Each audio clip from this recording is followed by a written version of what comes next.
Banal at mahabagin naming Amang Diyos na sa amin ay nagmamahal, Panginoon, maraming salamat po.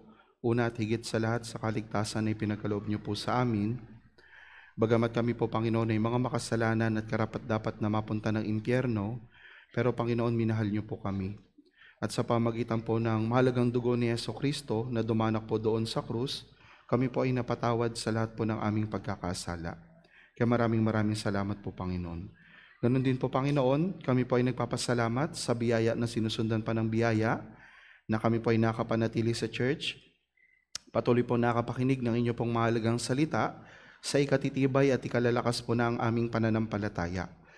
Panginoon, maraming salamat din po sa araw po ng Lord's Day na ito, kung saan muli makapag-aaral kami ng inyong salita. Hiling at dalangin namin, Panginoon, na pangunahan niyo po ang bawat isa sa amin. Hinihiling ko po sa inyo, Panginoon, na pangunahan niyo po ako na magbabahagi ng inyo pong salita sa oras na ito. Magawa ko lamang maibahagi yung inyo pong mahalagang salita at hindi po yung aking sariling mga kagustuhan o salita.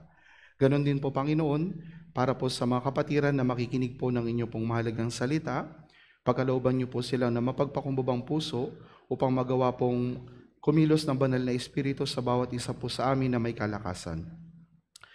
Panginoon, kung may mga brothers and sisters na hindi po namin nakasama ngayon, saan man sila naroroon, anuman po yung kanilang ginagawa, nawa, Panginoon, pagkalooban niyo rin po sila ng maayos na sitwasyon, nang sa gayon po sa mga susunod na pagkakataon ay makasama rin po namin sila na mag-aral ng inyong salita upang lumago sa pananampalataya.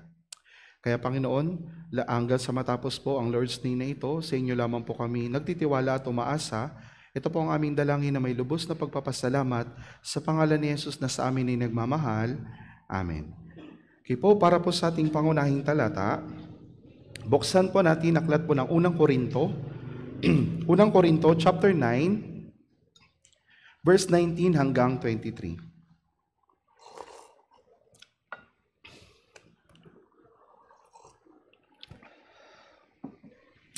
Aklat po ng Unang Korinto, chapter 9, verse 19 hanggang 23.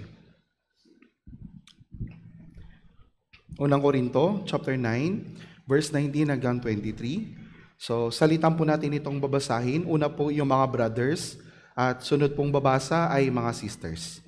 Okay po? Unang Korinto, chapter 9, verse 19 hanggang 23. Sige po, brothers po muna. 3, 2, 1. Sapagkat bagamat malaya ako sa lahat ng mga tao, ay nagpaalipin ako sa lahat, upang higit na marami ang aking mahikayat. Sa mga ako ay naging gaya ng isang Hudyo, upang mahikayat ko ang mga Hudyo. Sa mga nasa ilalim ng kautusan, ako ay naging gaya ng nasa ilalim ng kautusan. Bagamat ako ay wala sa ilalim ng kautusan, upang aking mahikayat ang mga nasa ilalim ng kautusan. Sa mga nasa labas ng kautusan, ako ay naging tulad sa walang kautusan. Bagamat hindi ako malaya mula sa kautusan sa Diyos, kundi nasa ilalim ng kautusan ni Kristo upang mahikayat ko ang mga nasa labas ng kautusan.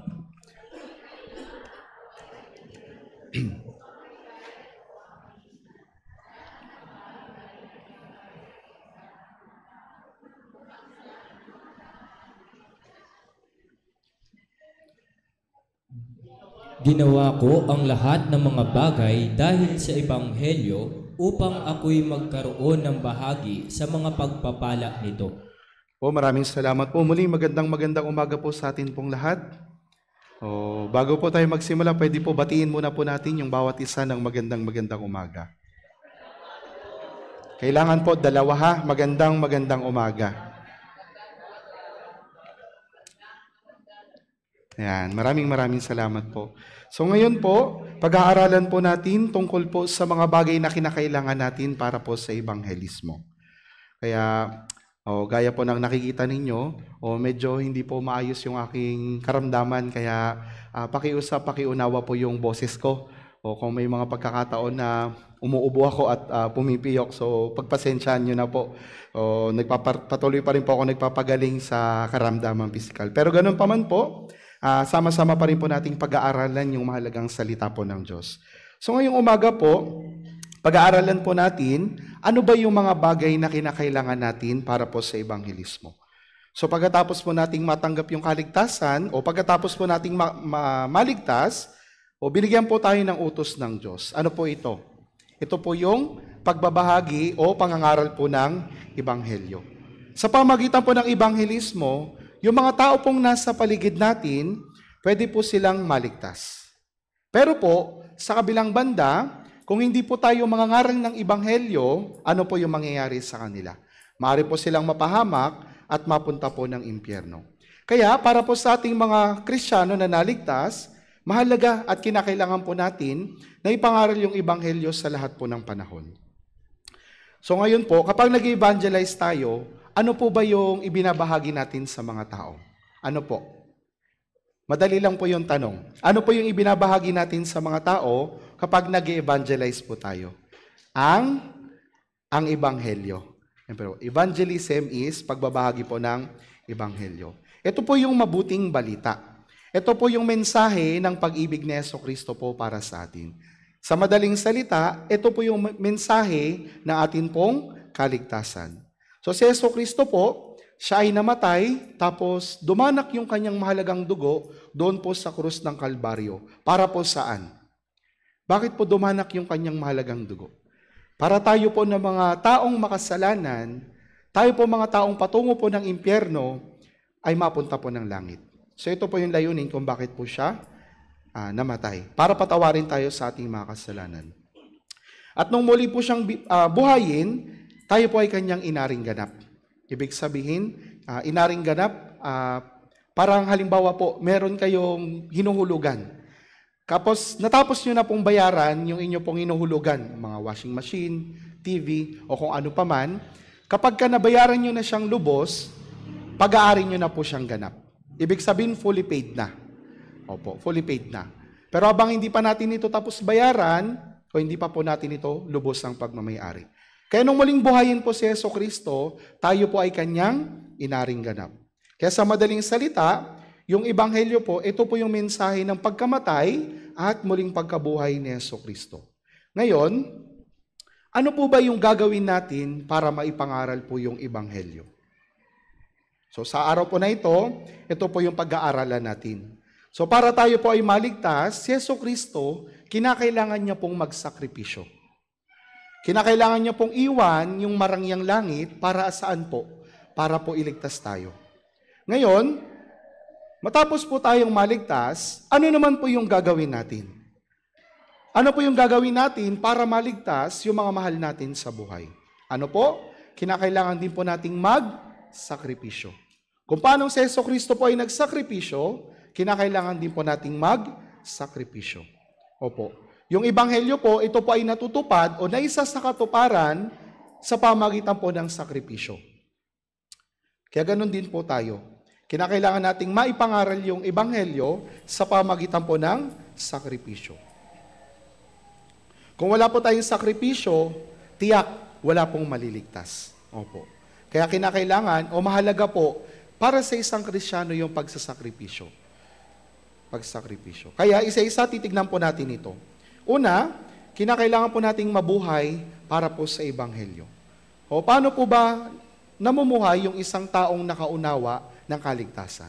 So paano po tayo namumuhay para sa Ebanghelyo? So tignan po natin, 1 Corinto chapter 9, verse 19. 1 Corinto chapter 9, verse 19. Dalawa po ito, 1 Corinto 9:19 at 1 Corinto 9:23. 1 Corinto muna, chapter 9, verse 19, babasahin ko po. Sapagkat bagaman malaya ako sa lahat ng mga tao, ay nagpaalipin ako sa lahat upang higit na marami ang aking mahikayat. Verse 23 po, babasahin ko rin. Ginawa ko ang lahat ng mga bagay dahil sa Ebanghelyo upang ako'y magkaroon ng bahagi sa mga pagpapala nito. Opo. Kaya para po sa Ebanghelyo, si Apostol Pablo, sabi po, ginawa niya po yung lahat ng bagay. Alang-alang po sa Ebanghelyo, siya po ay nagpaalipin sa lahat. Naging Hudyo, naging gaya ng Hudyo, para po saan? Para yung mga Hudyo, magawa niya rin pong mahikayat. Kaya bagamat wala rin po siya sa ilalim ng kautusan, siya po ay naging gaya ng nasa ilalim ng kautusan. Kaya lahat po ng bagay, ginawa po ni Pablo para lang maipangaral niya po yung Ebanghelyo. Siya rin po ay naging gaya ng mga hintil at ng mahina para po magawa niyang ma-evangelize o maligtas yung mga hintil. Kaya kung paano tinalikuran po ni Jesucristo yung lahat ng bagay, ganun din po yung ginawa ni Apostol Pablo. O tinalikuran niya rin po yung lahat ng bagay na meron siya para po sa Ebanghelyo. So ang tanong po, paano po nagawang talikuran ni Apostol Pablo yung lahat ng bagay para po sa Ebanghelyo? Sa tingin niyo po bakit? Una, dahil siya po ay merong kapakumbabaan. So si Jesucristo, ano po yung ginawa niya para iligtas tayo? Isinuko niya po yung lahat ng kanyang pribilehiyo. Siya po ay isang Diyos. Siya po ay hari doon sa langit. At sa katunayan, alam niyo po, maging yung kanyang sariling buhay, isinuko niya po. Para po saan? Para po ipakita yung pagmamahal sa atin. Para tayo po na mga makasalanan ay magawa niya pong iligtas. Kaya kung paano isinuko po ni Kristo yung lahat ng privilege na meron siya, isinuko din po ni Pablo yung lahat ng meron siya. Para po saan? Para sa Ebanghelyo. Opo. Ito po yung pamumuhay para po sa Ebanghelyo. Kaya yung makakagawa po nito ay yung mga, sino po? Mga mapagpakumbaba. Kung tayo po ay mapagpakumbaba, magagawa rin po nating tularan si Kristo at si Apostol Pablo. Yung mga mapagmataas, yung mga merong mapagmataas na puso, sila po yung mga tao na madaling humatol sa ibang mga tao. Pero yung mga mapagpakumbaba, sila po yung mga taong pilit inuunawa yung mga tao. Bagamat mahirap yung sitwasyon, pero pilit pa rin po nilang inuunawa yung mga tao. Ganon din po, yung mga mapagpakumbaba, kaya po nilang mahalin yung mga tao. Yung kapakumbabaan po, isa po ito sa katangian ni Jesucristo. Kaya po siya naparito sa mundo at namatay doon sa krus dahil meron po siyang kapakumbabaan. Kung hindi po siya mapagpakumbaba, sa tingin po natin, iiwan niya po ba yung marangyang langit? Iiwan niya po o hindi? So hindi po. Kaya bagamat hindi po siya makasalanan, pero ano po yung ginawa niya? Namatay po siya, nakagaya po ng isang makasalanan. Pero yung nakakalungkot po, minsan, yung mga Kristiyano, may mga pagkakataon po na tayo po ay nagkakaroon ng pagmamalaki spiritually. Ano po ibig sabihin nito? So may mga oras po na hindi natin inuunawa yung mga taong hindi ligtas. Opo. Kaya kapag tumanggi po sila sa unang imbitasyon natin, ano po yung ginagawa natin? Sige, bahala ka na. Sa ibang tao na naman ako. Dahil ayaw mo makinig sa akin, bahala ka na. Opo. Ayaw na ulit natin silang imbitahan. Pero dapat po, sa pag-evangelize natin, alalahanin po natin, tayo po noon ay mga hindi rin po mananampalataya. Tayo rin po yung mga tao na pinagtiyagaan ng mga brothers and sisters. Para maunawaan po natin yung kaligtasan. Efeso chapter 2, mula po verse 2 hanggang 3. Efeso chapter 2, mula po sa verse 2 hanggang 3.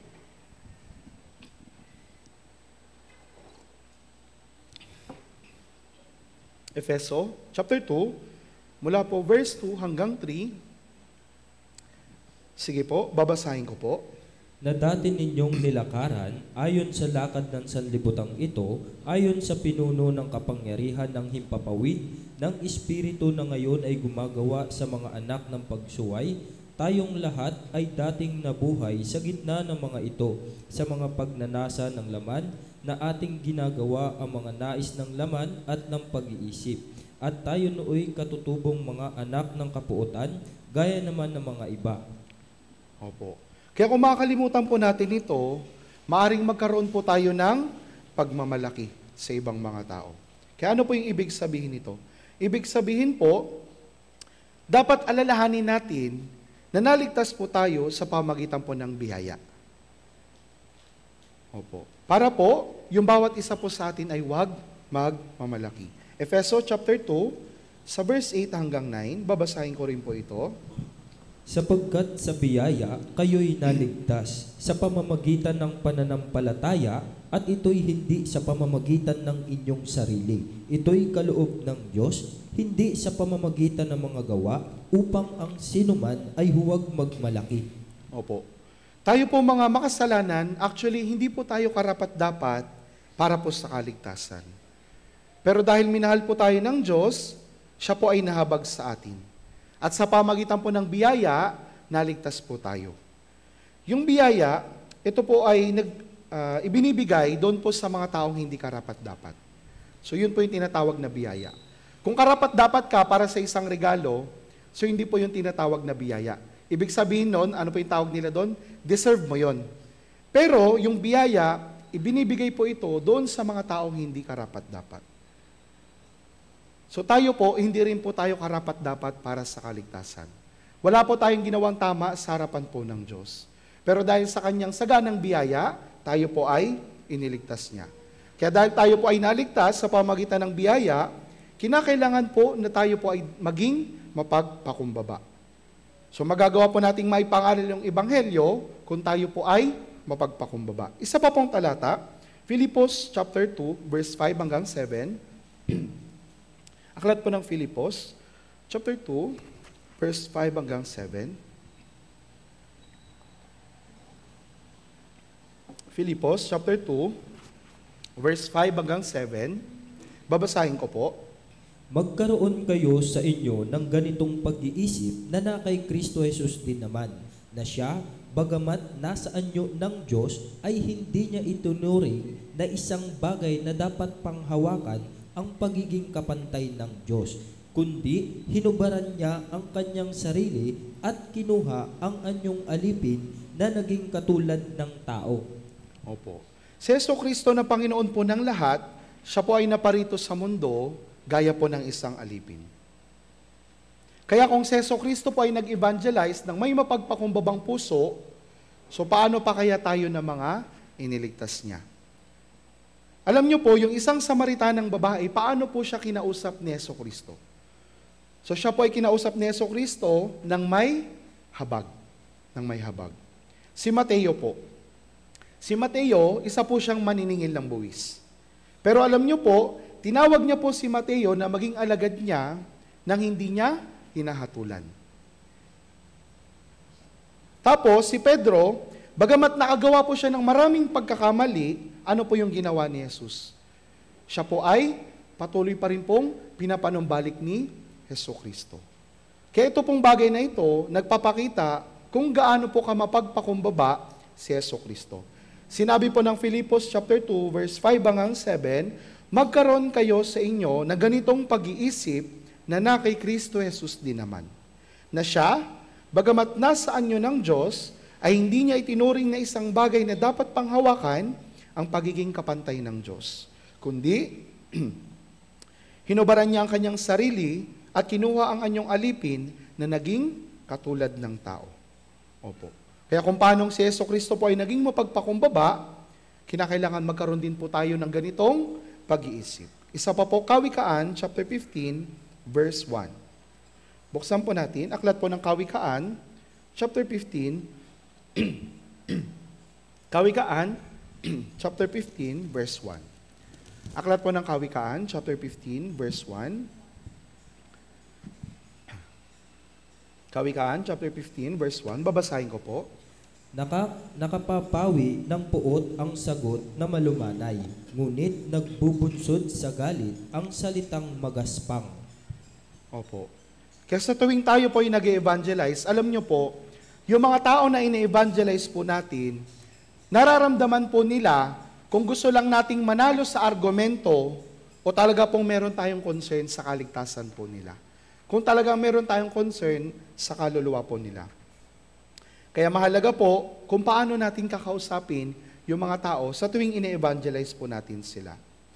Yung evangelism po na isinasagawa ng may pagmamalaki, ito po ay nagtutulak sa mga tao para lalo po silang lumayo.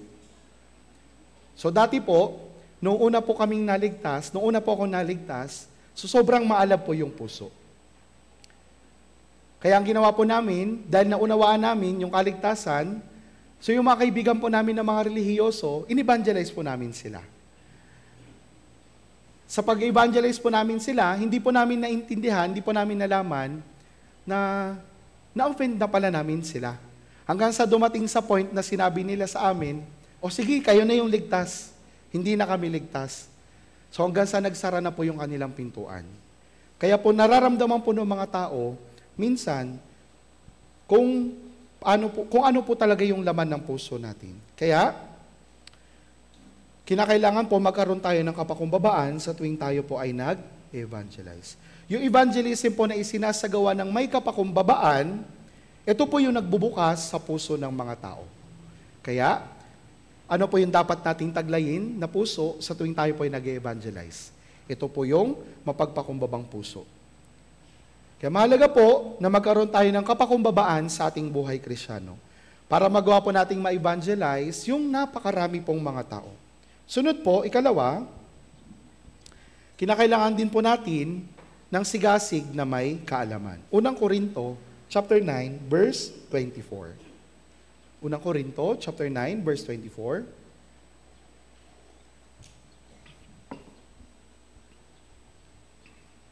Unang Korinto, chapter 9, verse 24. Unang Korinto, chapter 9, verse 24.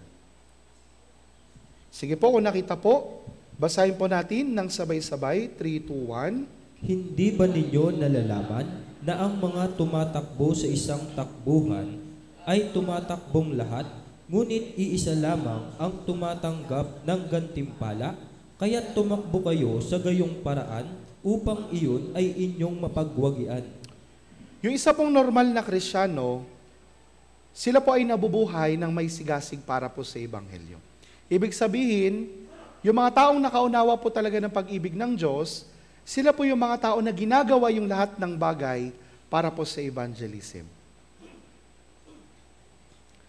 Sila po yung mga taong nakatingin sa langit, sa gantimpalang nasa langit, at hindi po sa mga bagay ng mundong ito. Isa pa po, hindi lamang po sigasig yung meron sila, kundi kinakailangan din po na meron pong malinaw na layunin sa atin pong buhay. Kung bakit po tayo nabubuhay bilang isang Kristiyano.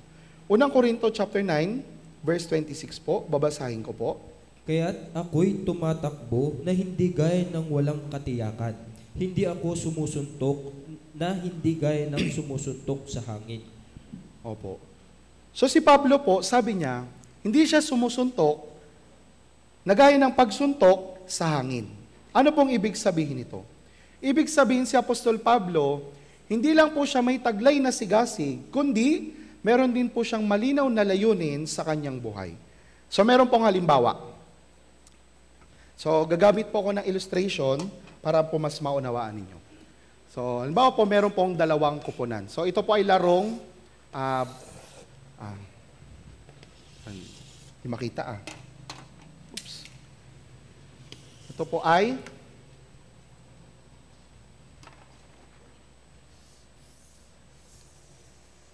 sino po yung mahilig sa larong basketball?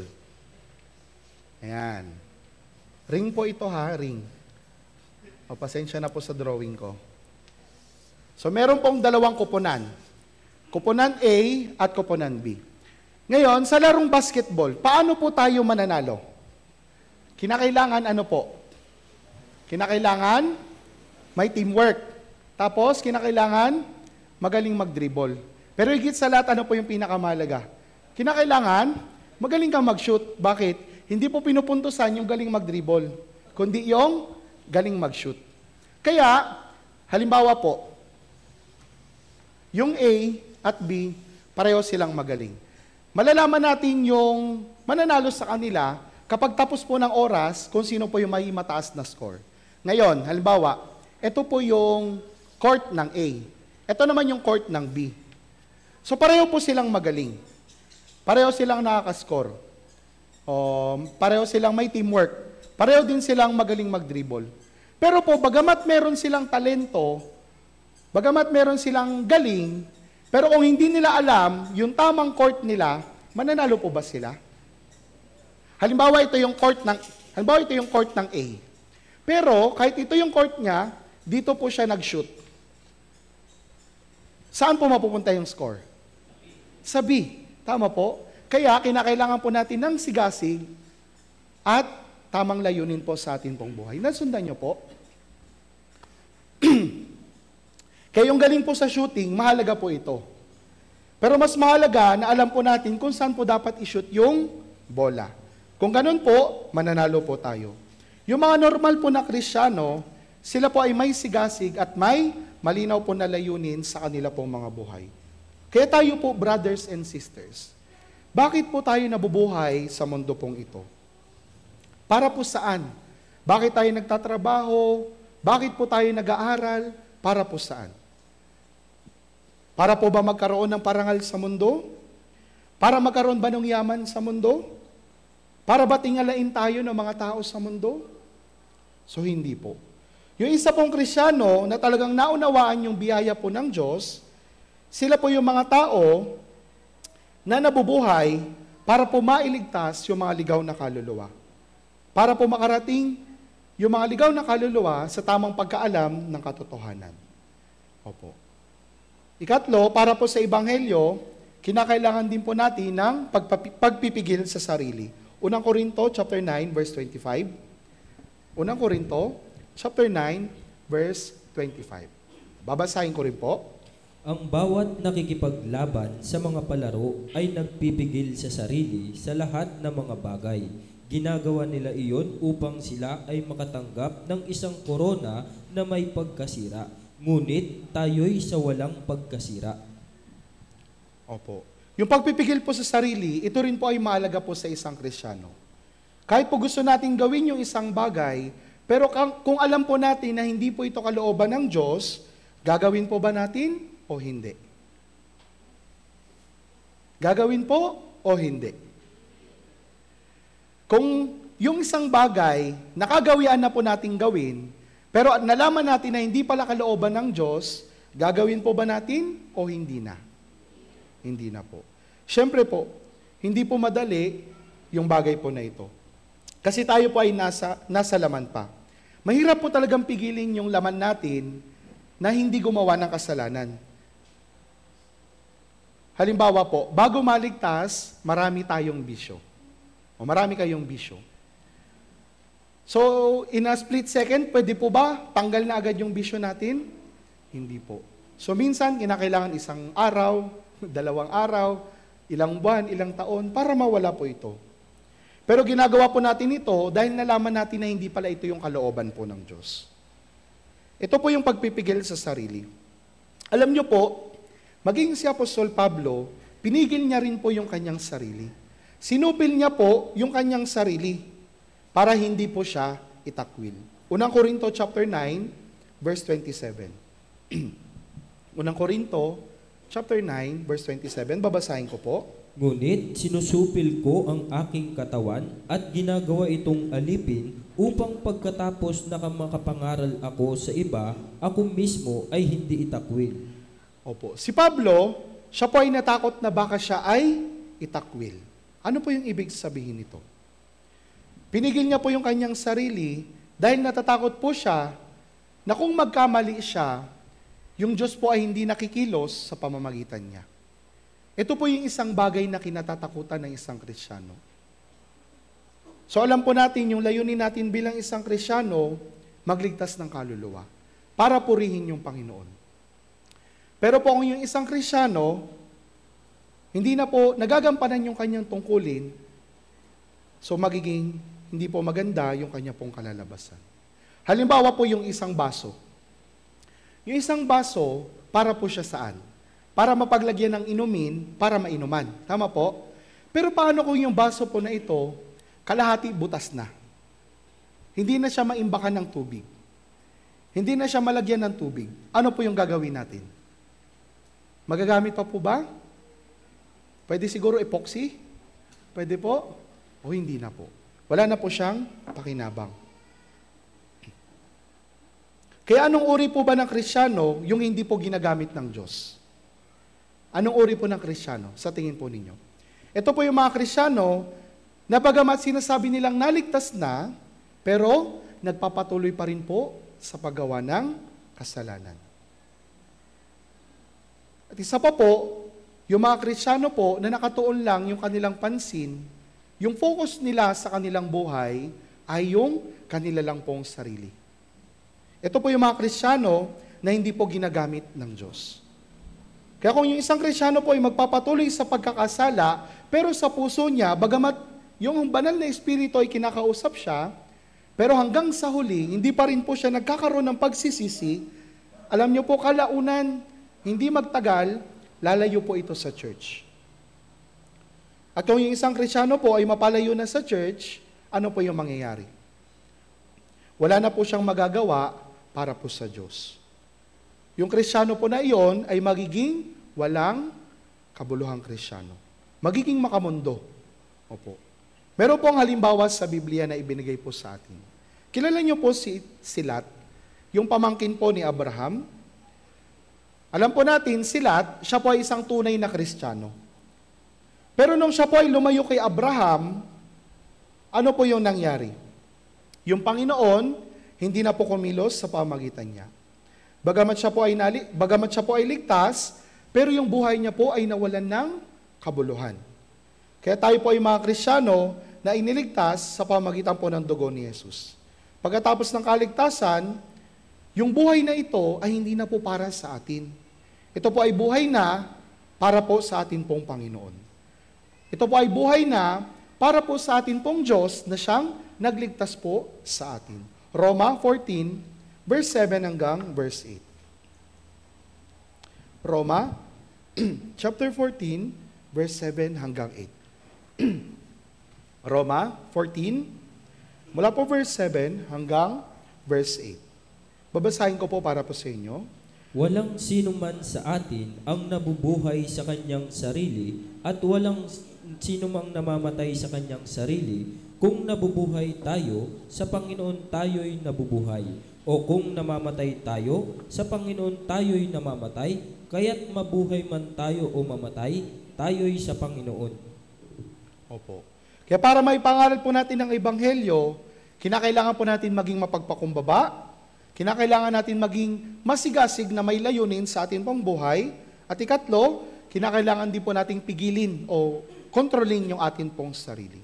Sabi po dito, Roma 14, verse 7 hanggang 8, walang sino man sa atin ang nabubuhay sa kanyang sarili. At walang sino mang namamatay sa kanyang sarili. Kung nabubuhay tayo, sa Panginoon tayo'y nabubuhay. O kung namamatay tayo, sa Panginoon tayo'y namamatay. Kaya't mabuhay man tayo o mamatay, tayo'y sa Panginoon. Kaya mahalaga po na maisagawa po natin yung mga bagay po na ito. Sunod po, para po sa Ebanghelyo, kailangan din po nating matutunan yung buhay po ng pagbibigay.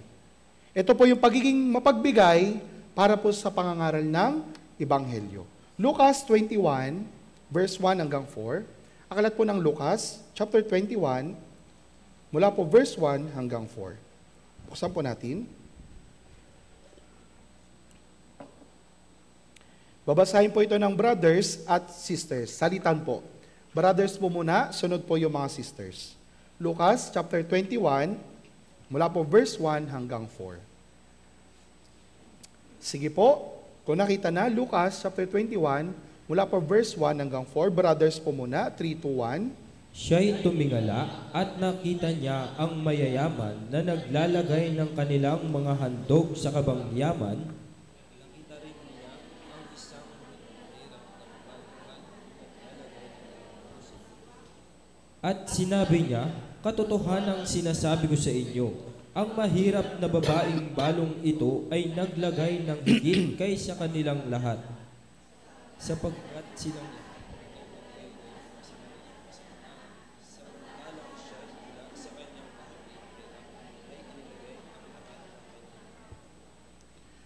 Salamat po. So dito po, pero pong isang mahirap na babaeng balo. So yung mga balo, sila po yung mga taong wala ng pamilya, mga ulila na. Kaya mahirap po yung kanilang sitwasyon. Meron po silang malungkot na buhay. Isang araw, meron po isang balo yung pumunta po sa templo. Para po saan? Ano po yung ginawa niya? Para po magbigay po sa Diyos. nang ginawa niya po ito, nung gawin niya po ito, yung si Jesucristo, nakita po siya. At pinuri po siya ni Jesus. Bakit po siya pinuri ni Jesus? Ito po. Dahil ibinigay niya po yung kanya pong puso. Kawikaan 23, verse 26. Kawikaan, sorry po, 23, verse 26. Kawikaan, chapter 23, sa verse 26.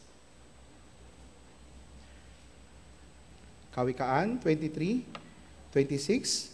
Sige po, basahin po natin ng sabay-sabay, 3, 2, 1. Anak ko, ang puso mo sa akin ay ibigay at magmasid ang iyong mga mata sa aking mga daan. Opo. So dito po, pinuri ni Jesucristo yung balo. Dahil ibinigay niya po yung kanya pong puso para po sa Panginoon. Para po sa isang ligtas, ito po yung isa sa pinakamahalagang bagay para po sa ating buhay Kristyano. Bakit po? Dahil yung mga tao po na ibinigay na yung kanilang puso sa Panginoon, magagawa po nilang ibigay yung lahat ng bagay na meron sila para po sa Diyos. Kaya paano naman po tayo? Tanungin po natin yung ating sarili. Nasaan po yung ating puso hanggang sa oras po na ito?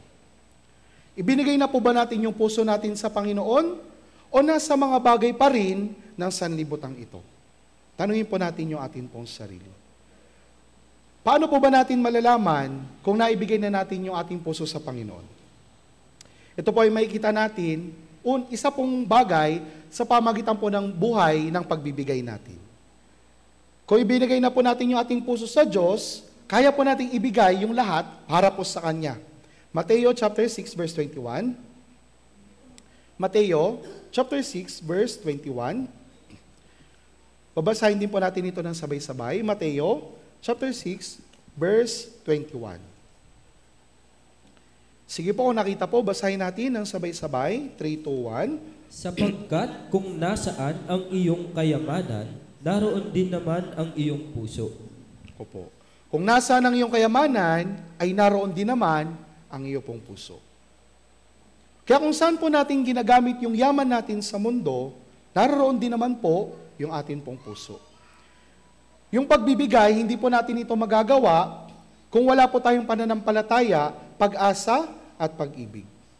Yung puso po na nagmamahal kay Jesus, ito po yung puso na inilagay na yung kanilang puso para po sa mga bagay na nasa langit.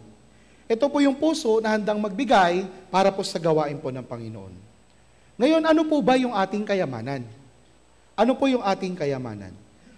Yung mga tao po sa mundo, yung kayamanan po nila, ito po yung kanilang mga pera, kasikatan, yung kanila pong karangalan, at iba pa pong mga bagay. Yung mga bagay po na itinuturing nila na higit na mahalaga kaysa sa anumang bagay, ito po yung kanilang kayamanan. Pero paano naman po yung atin pong Panginoon? Ano po ba yung kanyang kayamanan?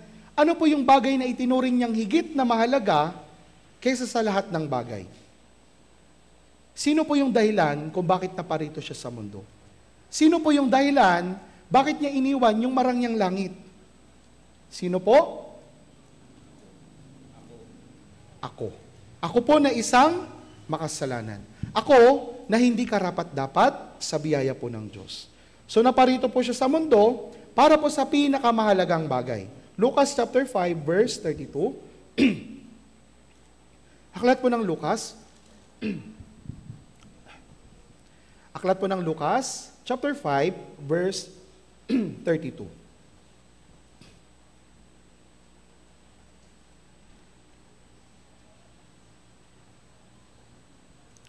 Lucas chapter 5 verse 32. Babasahin ko po.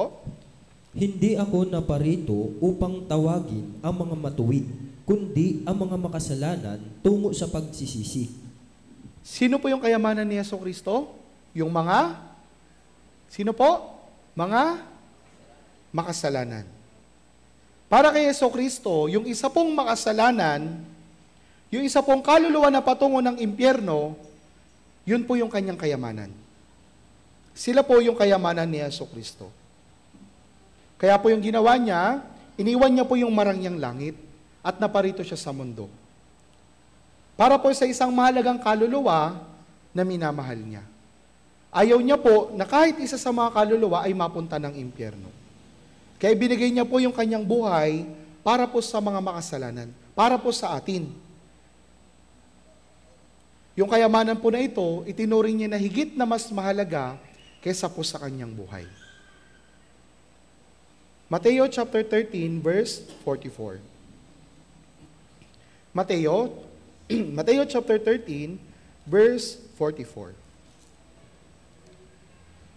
Mateo chapter 13 verse 44. Babasahin ko po. Ang kaharian ng langit ay tulad sa nakatagong kayamanan sa isang bukid na natagpuan ng isang tao at tinabunan niya ito. Sa kanyang kagalakan ay umalis siya at ipinagbili ang lahat ng kanyang ari-arian at binili ang bukid na iyon. Opo. Ang kaharian ng langit, dito po, tinutukoy po dito kung saan po nagaganap yung gawain po ng Ebanghelyo ng Diyos. Yung isang lalaki, dito po, nagtatrabaho po siya sa bukid. At habang nagtatrabaho po siya doon sa bukid, ano po yung nakita niya? Ano po yung nakita niya? Kayamanan. Nakita po siya ng kayamanan. Ang problema po, nagtatrabaho lang siya sa bukid na yon. Hindi niya po pag-aari yung bukid na iyon. Kaya ano po yung ginawa niya? Sabi po dito, ipinagbili ang lahat ng kanyang ari-arian at binili ang bukid na iyon. Para po mapasa kanya yung kayamanan na nakita niya, ano po yung ginawa niya? Ipinagbili niya yung lahat ng meron siya. Opo. Ano po ibig sabihin ng kwentong ito? So dito po, yung bukid, ito po ay tumutukoy dito po sa mundo. Yung mga nakatagong kayamanan, ito naman po yung mga tao na naririto sa mundo. At yung ibinenta po yung kanyang ari-arian para magawang bilhin yung bukid, ito po yung ginawa ni Jesucristo. Iniwan niya po yung lahat ng bagay para po tubusin po tayo. Yung lalaki po sa talatang ito, ibinenta niya yung lahat ng kanyang pag-aari para mabili po yung lupa. Kung saan naroon yung kayamanan. Ganon din naman po si Jesucristo. Tinalikuran niya po yung marangyang langit, yung buhay na marangya, para po saan? Para po sa isang mahirap na buhay. Isang buhay na puno po ng pagtitiis. Para po saan? Para tayo po ay kanyang iligtas. Yung kayamanan po ni Jesus ay yung kaluluwa po ng bawat tao. Tayo po yung itinuring niya na kanya pong kayamanan. Ayaw niya po na bawat isa po ay mapahamak. Kaya kung ganon, ano ba yung dapat maging kayamanan ng mga Kristiyano? Kung si Jesucristo po, itinuring niya tayo na kanyang kayamanan, tayo namang mga Kristiyano, ano po yung dapat nating ituring na kayamanan? Ibig sabihin, ano po yung dapat nating ituring, dapat nating isipin na mas mahalaga kaysa po lahat ng bagay? Ano po sa tingin po ninyo? Tanungin po natin yung ating sarili. Ano ba yung kayamanan natin? Bago po tayo maligtas, alam po natin yung kayamanan po natin, yung mga bagay na material. Yung mga bagay na naririto sa mundo. Pero matapos po tayong maligtas, pagkatapos po tayong maipanganak muli, nagkaroon po ng pagbabago. Kung paano itinuring po ako ni Jesucristo na kanyang kayamanan, dapat ituring din po natin si Jesucristo na atin pong kayamanan. Ibig sabihin, pagkatapos ng kaligtasan, si Jesucristo po dapat yung pinakamahalaga para po sa atin. Isa pa pong kwento, Mateo chapter 13, verse 45 hanggang 46. Mateo chapter 13, 45 to 46. Mateo chapter 13, mula po verse 45 hanggang 46, babasahin ko po.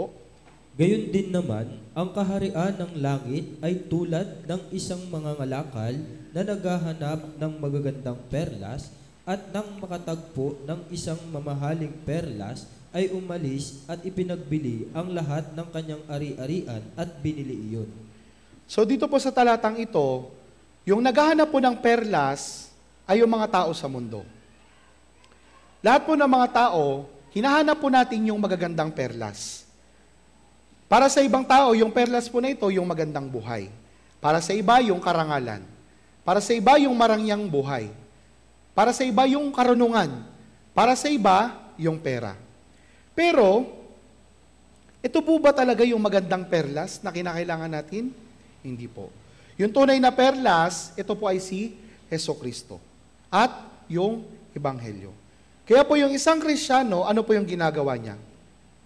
Ibinebenta niya po yung kanyang mga perlas para po sa isang mahalagang perlas na natagpuan po niya. Ano po yung ibig sabihin? Ibig sabihin, tinatalikuran po natin yung sarili nating ideya. Yung sarili po nating paniniwala. Isinusuko po natin yung sarili nating kaisipan, tapos naniwala po tayo kay Hesukristo. Para po sa ating mga Kristiyano, si Hesukristo po yung pinakamahalagang kayamanan. Kaya mas pinili po natin, mas pinipili po natin si Hesukristo kaysa po sa mga bagay ng mundong ito. Mas pinipili po natin si Hesukristo kaysa po sa mga material na mga bagay.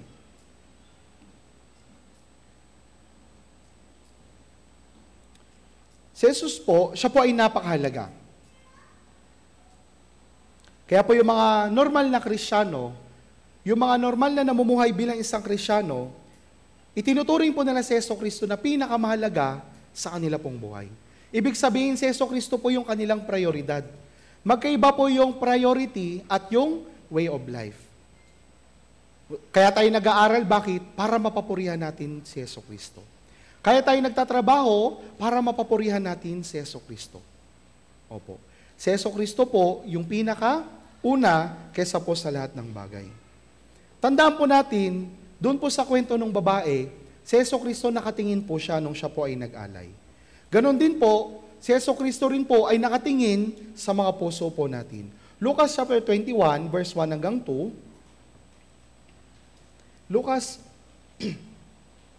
Lucas chapter 21, verse 1 hanggang 2.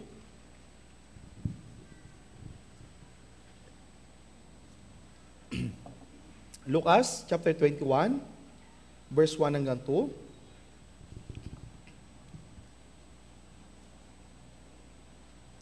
Basahin po natin ang sabay-sabay, 3, 2, 1. Siya'y tumingala at nakita niya ang mayayaman na naglalagay ng kanilang mga handog sa kabangyaman. Nakita rin niya ang isang mahirap na babaeng balo na naglalagay ng 2 kusig. Opo. Kaya po nang alam natin, si Hesukristo nakikita niya po yung lahat ng bagay. Sa oras na ito, alam niya rin po kung ano po yung puso po natin. Sa lahat ng pagkakataon, nakikita niya kung ano yung motibo natin sa lahat po ng mga bagay. Kaya, dito po sa kwentong ito, nakita niya po yung mga mayayaman na nagbigay po ng kanila pong mga offering. Nakita niya rin po yung balo na nagbigay ng kanya pong alay. Alam niya po yung halaga ng ibinigay ng bawat isa. Alam niya kung kanino yung kaunti, alam niya kung kanino yung marami. Pero po, alam niyo po kung ano po yung tinitignan ni Hesukristo? Dito po sa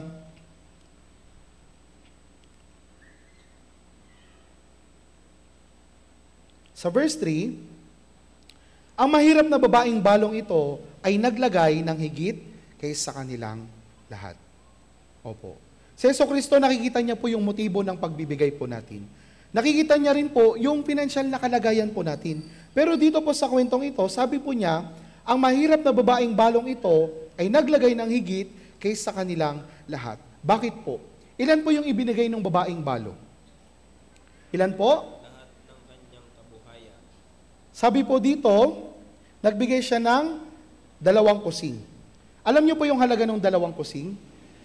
Kung i-convert po natin ito sa Philippine peso, mga around 40 pesos. Mga around 40 pesos po ito. Yung 40 pesos po, malaking halaga o kakaunti? Malaki o maliit? Maliit po. Pero bakit sinabi ni Jesus na siya po ay naglagay ng higit kaysa lahat? Bakit po? Kasi po, nakita ni Hesukristo na yung ibinigay po ng babaeng ito, yung kanya pong puso.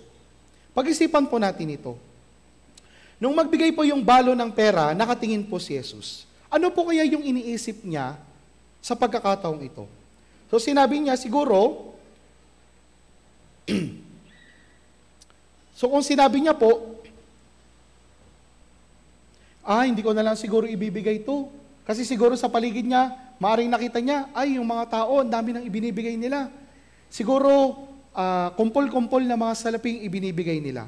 Pero sa kanya, kakatiting lang. Siguro inisip niya, walang halaga itong pera ko.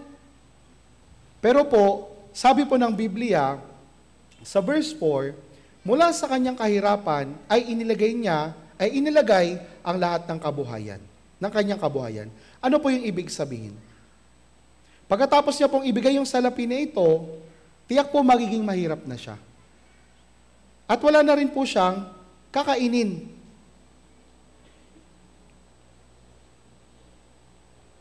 Kasi po sabi po ng Biblia, ibinigay niya po yung lahat ng kanyang kabuhayan.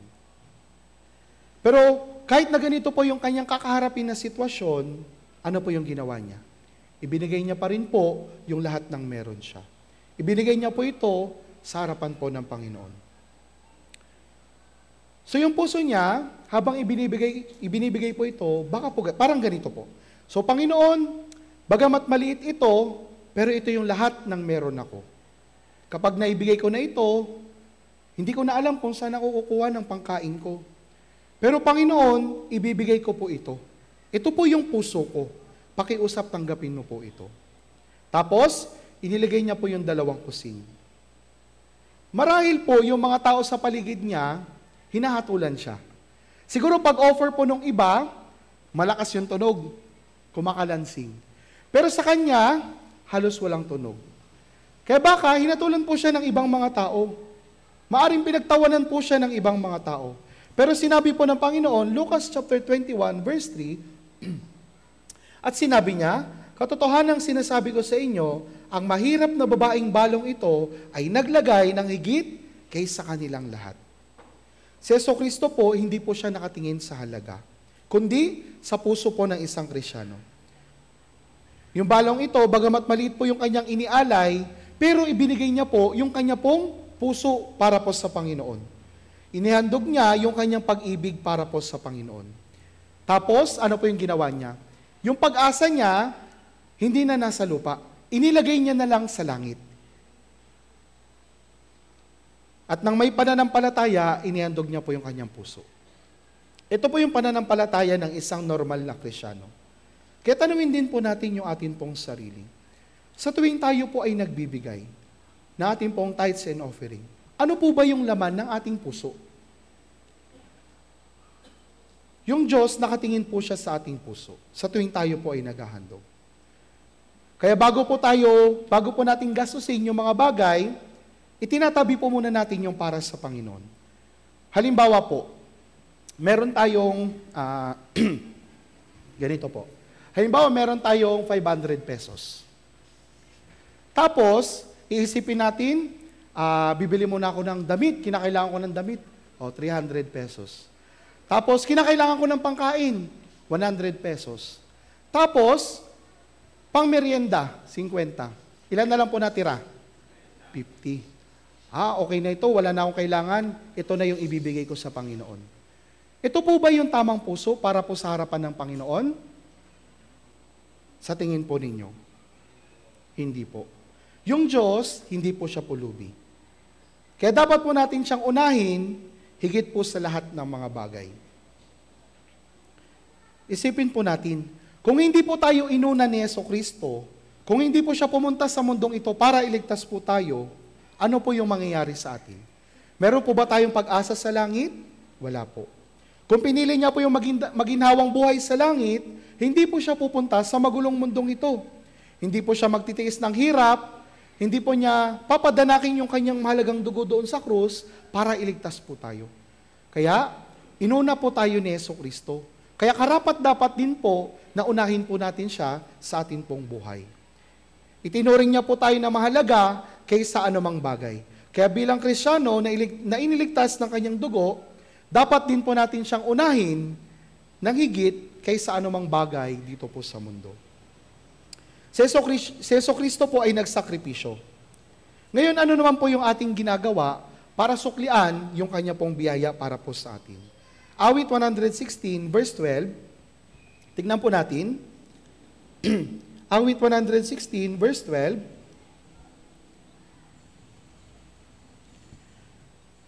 Ito po, alam na alam po natin yung talatang ito. Awit 116, verse 12. Basahin po natin ang sabay-sabay.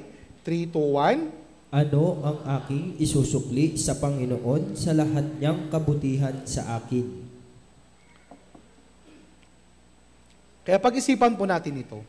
Tignan po natin, anong uri ng puso meron tayo sa tuwing nagbibigay po tayo sa Panginoon. Ngayon po, ano ba yung tamang pag-iisip sa tuwing tayo po ay nagbibigay? Yung tamang puso sa pagbibigay. Ikalawang Korinto chapter 9, verse 7.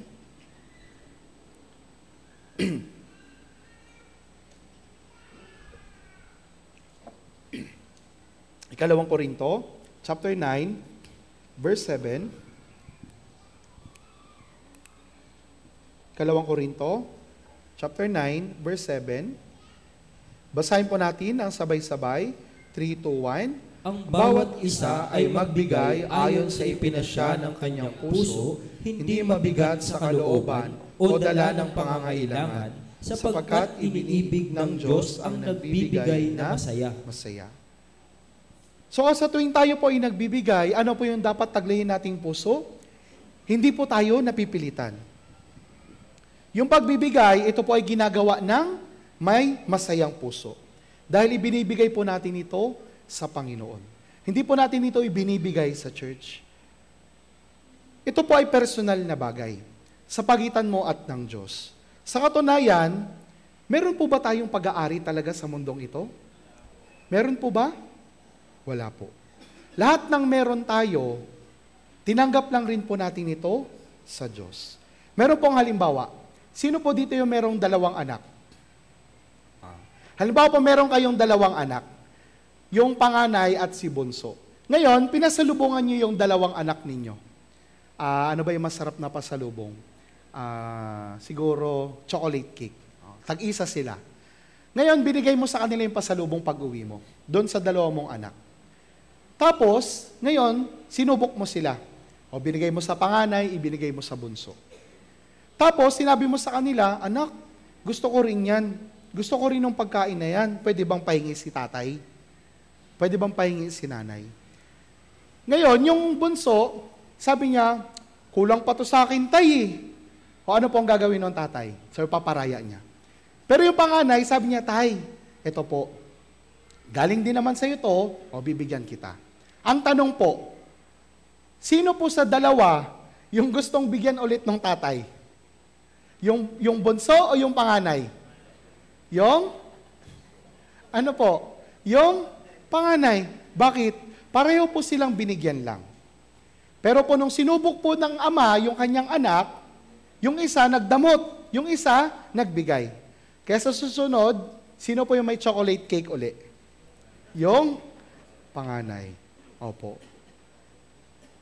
Unang Korinto, chapter 4, verse 7, ang bawat isa ay magbigay ayon sa ipinasya ng kanyang puso, hindi mabigat sa kalooban o dala ng pangailangan, sapagkat iniibig ng Diyos ang nagbibigay na, Unang Korinto, chapter 4, verse 7. 9, verse 7 pa rin nabasa ko. Unang Korinto, chapter 4, verse 7.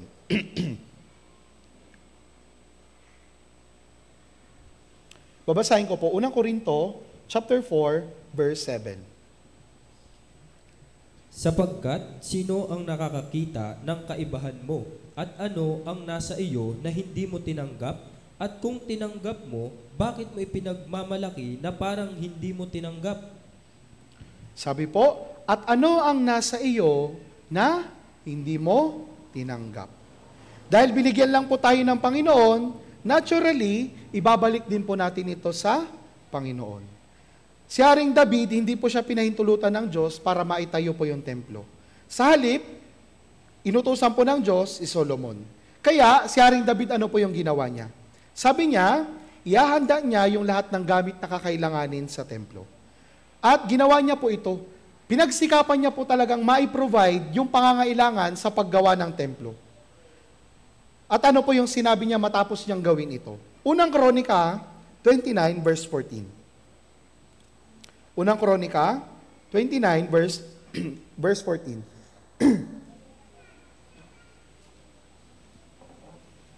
Unang Kronika chapter 29 verse 14. Unang Kronika chapter 29 verse 14.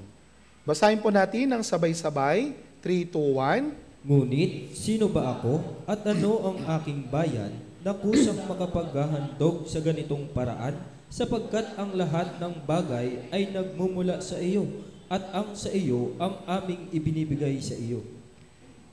Sabi po, at ang sa iyo ang aming ibinibigay sa iyo. Kung meron po tayong ganitong uri po ng puso, tiyak malulugod po yung Panginoon sa atin. Meron ba tayong pag-aari na hindi mula sa Diyos? Wala po. Lahat ng meron po tayo, ito po ay nagmula po sa atin pong Panginoon. Kaya, hindi po kakaiba o hindi po espesyal na bagay na ibigay po natin sa Diyos yung mga bagay na ibinigay niya lang rin po sa atin. Sa katunayan, yung pagdating po sa pagbibigay, hindi po ito madalas ibinabahagi po ng ating mga minister. Kasi po yung bagay po na ito po ay personal na bagay. Ito ay sa pagitan mo at ng Diyos. Pero po, kinakailangan ko pong ibahagi. Bakit? Kasi ito po yung paraan para tayo po ay pagpalain ng Panginoon. Gaya po ng nalalaman natin, malapit na po yung ating Grand Bible Seminar. So, sa pamagitan po ng mga bagay na napag-aralan po natin, maaari po natin itong magamit para po mas maipangaral po natin ng gusto yung ebanghelismo. Kaya, kailan po yung Bible Seminar natin? December 1. Kaya nasaan po yung puso natin? Dapat, nasa Bible Seminar din po. Kung wala po tayong naimbitahan, dalhin din po natin yung sarili po natin. Tapos, makibahagi. Hanapin natin kung ano yung pwede natin maging bahagi tuwing Bible Seminar. O kung wala pa kayong ministry, o kung may makitang basura, pwedeng dumampot ng basura. So pagtulong-tulungan po natin ito. Kaya ngayon po pinag-aralan natin yung mga bagay na kinakailangan po natin para po sa ebanghelismo. Kaya bagamat hindi po maayos yung akin pong boses, pero sana naunawaan po natin sa pamagitan po ng mga salita po ng Diyos. So mamaya, pwede pong balikan po natin yung mga talata na binasa po natin at para mas ma-meditate pa po natin ng gusto. So ngayon po, hanggang dito po tayo nagtatapos, tayo pong lahat ay yumuko at manalangin. Banal at mahabagin naming Amang Diyos na sa amin ay nagmamahal. Panginoon, nagpapasalamat po kami dahil minahal niyo po kami. Kung hindi niyo po kami minahal, Panginoon, at hindi niyo po kami inuna ng higit kaysa anumang bagay, alam po namin, Panginoon, na kami po ay walang pag-asa sa langit. Pero, Panginoon, minahal niyo po kami at inuna niyo po kami ng higit kaysa po sa inyong buhay. Kaya maraming salamat po, Panginoon. Sa pamagitan po ng mga bagay na napag-aralan namin, nawa natutunan po namin kung paano po kami dapat mag-evangelize. At kung paano inunan niyo po kami, Panginoon, nawa magawa rin po namin unahin kayo sa lahat po ng mga bagay. Alam po namin na mahina po kami, maraming kakulangan, maraming pagkakamali, pero sa pamagitan po ng inyong mga salita na patuloy niyo pong ipinagkakaloob sa amin, nawa magawa po rin po naming mamuhay ng tama at naayon po sa inyo pong kalooban. Kaya tulungan niyo po kami, Panginoon. Panginoon, sa darating po na December 1, kami po ay magdaraos ng Grand Bible Seminar. Kaya pakiusap, muli ipakita niyo po sa amin ang inyo pong kapangyarihan, ipakita niyo po sa amin muli ang inyo pong pagliligtas. Kayo po yung tumulong sa bawat brothers and sisters na nag-evangelize at nagpapagal para po sa gawain ito. Nawa sa pamagitan ng Bible Seminar na ito, maipahayag po namin yung dakilang ebanghelyo at sana po, Panginoon, maraming kaluluwa yung maligtas mula po sa kapahamakan ng impyerno. Para po dito, Panginoon, tulungan niyo po kami ng mga kapatiran ng Castilleos Church na masandatahang lubos ng inyo pong salita, ng inyo pong pagkilos, puspusin niyo po kami ng inyo pong banal na Espiritu, nang sa gayon ay magawa po namin ng lahat ng aming makakaya, maibigay po namin ng lahat ng aming magagawa para po sa gawain ito. Patuloy niyo po kaming tulungan. Ito po ang aming dalangin na may lubos na pagpapasalamat sa pangalan ni Jesus na sa amin ay nagmamahal. Amen. Maraming salamat po.